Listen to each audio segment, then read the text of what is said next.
Manchester city ও টটেনহামের খেলার দিকে তাকিয়েছিল মিকেল আর্তেতার দল আর্সেনাল। সিটি পয়েন্ট হারলেই লিগ শিরোপার নিকটে চলে যেত তারা, তবে স্বপ্ন যেন স্বপ্নই থেকে গেল।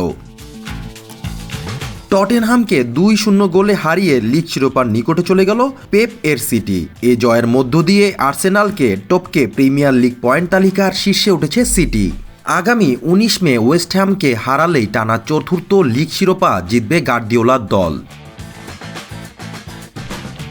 2019 সালে টটেনহামের নতুন স্টেডিয়ামে খেলা শুরুর পর এখানে লিগের ম্যাচ জিততে পারেনি সিটি, এমনকি একটি গোলও ছিল না সিটিজেনদের। সিটি আজ থেকে সেই অধরা কষ্ট পার করে ম্যাচের 52তম মিনিটে কেভিন ডি ব্রুইনার পাসে বল জালে জড়ান হালান্ড। ম্যাচের 86তম মিনিটে সিটির বদলি গোলকিপার স্টেফান ওর্টেগাকে একা পেয়ে যান হিউন মিন সন, তবে সুযোগ কাজে লাগাতে ব্যর্থ হন তিনি। তবে সনের মিসের পর যোগ করা সময়ে উল্টো দ্বিতীয় গোলও পেয়ে যায় সিটি। জেরেমি ডোকুকে পেদ্রো পোরো বক্সের ভেতর ফেলে দিলে পেনাল্টি পায় সিটি। স্পট কিক থেকে গোল করেন হালান্ড।